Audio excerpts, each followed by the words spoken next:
Uno de los accidentes que casi todos hemos sufrido son las heridas, ya sea en forma de rasguños, cortes o contusiones.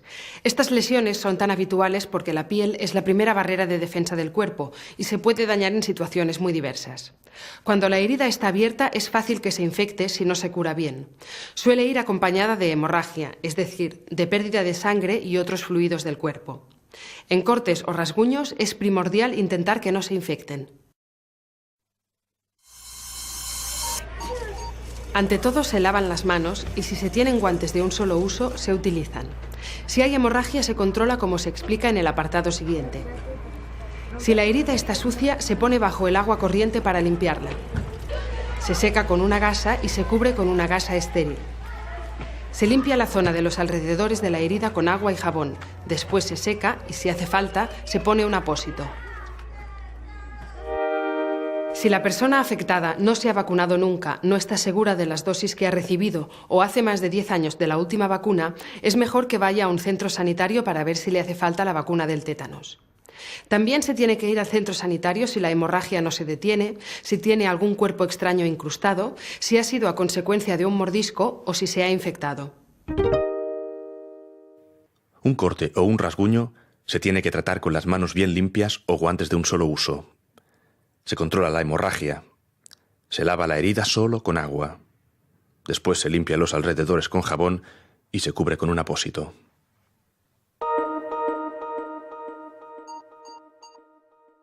Una hemorragia abundante o grave puede impresionar, pero con calma nuestra ayuda será mucho más efectiva. Veamos cuáles son los pasos a seguir en estos casos.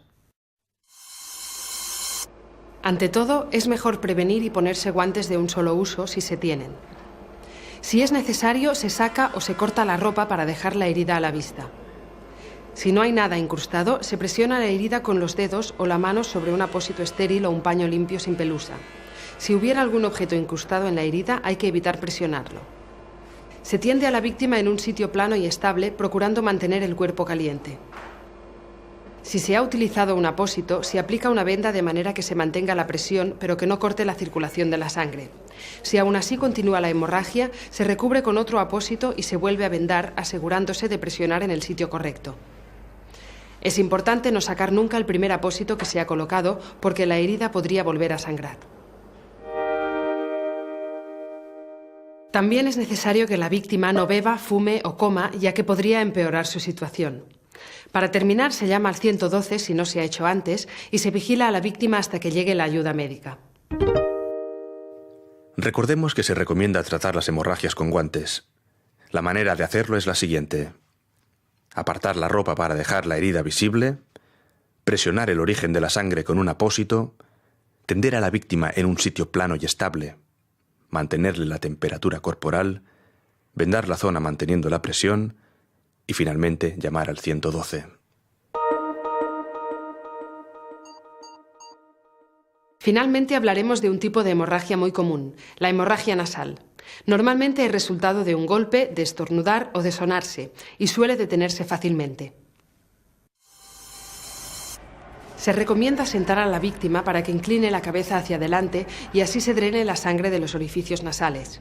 Si se inclina la cabeza hacia atrás, la sangre podría bajar por la garganta y provocarle vómitos.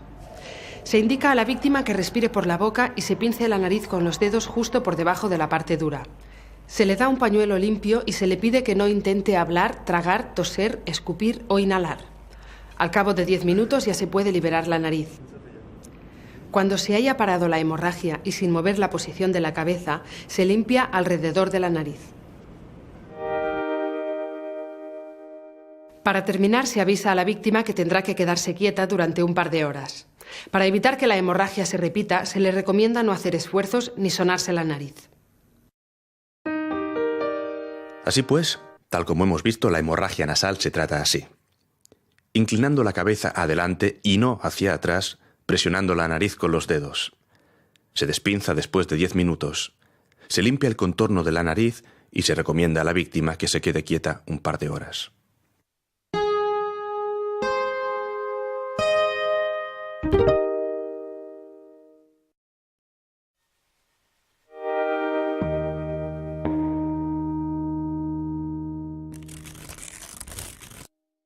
Nuestro esqueleto y las partes blandas que lo rodean pueden lesionarse si reciben un golpe fuerte o un movimiento brusco. Este tipo de accidentes se asocian a actividades deportivas o a caídas graves. A veces es difícil ver si la lesión es una fractura del hueso o si es una distensión o esguince, que es el resultado de estirar demasiado los ligamentos, músculos o tendones. En todos los casos suele haber dolor y dificultad para mover la zona, hinchazón y hematoma. Pero en fracturas, además, se puede ver el miembro deformado o torcido y si se toca, se puede notar un crujido. En cualquier caso, si hay alguna duda de qué es, se tratará siempre como una fractura. En primeros auxilios, las distensiones y esguinces se tratan de la misma manera. Se pide a la persona lesionada que se siente o se tienda para mantener la parte afectada en una posición que le resulte cómoda y que esté al alcance. Si el accidente acaba de ocurrir, se enfría la zona con hielo protegido o compresas frías. El frío ayudará a calmar el dolor y a reducir la hinchazón y el hematoma. Para terminar, la parte lesionada se deja en una posición elevada. De esta manera se reduce el flujo de sangre que podría inflamarla todavía más. La víctima tendrá que hacer reposo y visitar a un médico. Si el dolor continúa siendo intenso o si no puede mover la zona afectada, tendrá que ir al hospital. Distensiones y esguinces pueden tratarse en principio de la misma manera. Se mantiene en reposo la zona del cuerpo lesionada, se pone hielo protegido o, si no disponemos de él, un paño mojado con agua fría. Y para terminar, se coloca la parte lesionada a mayor altura.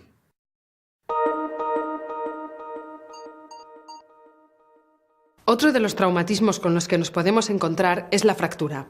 Cuando es el hueso y no el músculo el que se rompe o se fisura, el objetivo principal es inmovilizarlo y conseguir el traslado al hospital. Hasta que la lesión no esté inmovilizada, no se podrá mover a la víctima de sitio excepto en caso de peligro. Por lo tanto, se pide a la víctima que no se mueva y se le aguanta la parte lesionada con las manos por encima y por debajo de la fractura. Para mantener la parte del cuerpo inmóvil, se venda a otra parte que no esté dañada. Por ejemplo, si es el brazo, se sujeta al tronco y si es una pierna, se sujeta a la otra pierna. Si se ve que el traslado será inminente, no hay que vendar nada y solamente se intenta mantener el cuerpo quieto. Como es posible que después anestesien a la persona lesionada, no se le puede permitir que coma, ni beba, ni fume. Si se ha vendado la parte lesionada, cada 10 minutos se tiene que controlar el color y la movilidad de los dedos para comprobar que el vendaje no se ha hecho demasiado fuerte. Si fuera así, se tendría que aflojar. Recordemos que ante una fractura los pasos a seguir son los siguientes. Se pide a la víctima que se quede quieta y no se mueva excepto en caso de peligro. Se sostiene la parte del cuerpo lesionada por los extremos sin coger la lesión y, si hace falta, se fija a otra parte del cuerpo que esté sana. Se pide a la víctima que no coma, ni beba, ni fume.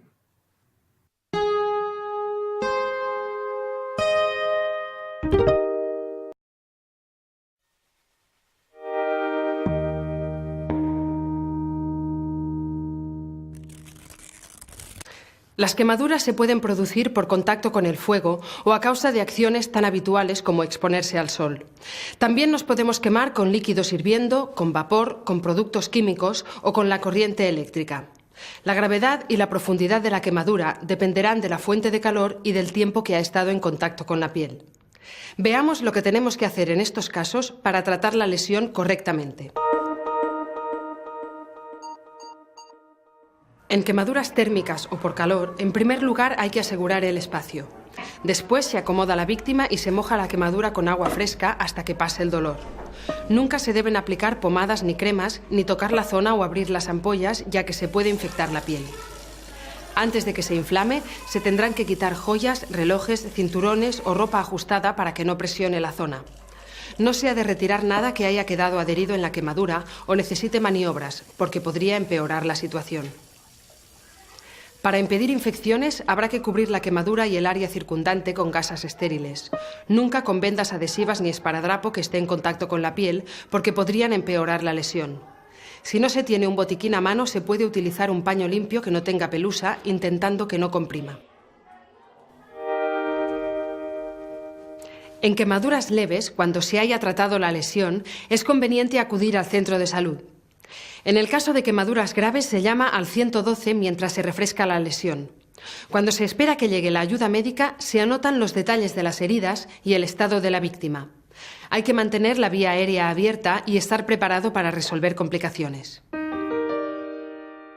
Así pues, los pasos a seguir son los siguientes. Se enfría la quemadura en agua fresca hasta que pase el dolor. Se retira con cuidado todo aquello que pueda presionar y se cubre con un paño que no tenga pelusa. Si es necesario, se llama al 112 o se acompaña a la víctima al centro de salud. Los productos químicos que se encuentran tanto en la industria como en casa también pueden provocar quemaduras. Estas actúan más lentamente, pero son graves. Por lo tanto, siempre requieren un traslado urgente al hospital. Primero, vamos a ver cómo se puede reconocer si se trata de una quemadura de este tipo. La prueba más visible de que se trata de una quemadura química es el posible resto de productos químicos en torno a la herida. Las quemaduras químicas se reconocen porque provocan un dolor muy agudo e intenso. Después de un rato se empieza a inflamar y a decolorar la zona afectada y aparecen las ampollas. Veamos ahora qué tenemos que hacer ante esta situación. En la mayoría de casos es primordial asegurar la zona, ventilar el aire de gases o retirar el producto químico si se puede. Si hace falta, se traslada a la víctima hacia un sitio seguro donde tratar la quemadura grave. Si el producto derramado es un ácido o un álcali como el salfumán, el clorhídrico, la sosa cáustica o la cal viva, es muy importante no manipular la quemadura. Se puede lavar con agua a chorro para que arrastre el producto y llamar directamente al 112 detallando el químico causante de la quemadura. Hay que mantener la vía aérea libre y estar preparados para hacer las compresiones torácicas. Ahora repasemos. Se reconoce que una quemadura es química si, aparte de un gran dolor, la zona quemada se decolora, se inflama y aparecen ampollas. Pero la prueba más evidente pueden ser los restos de productos químicos.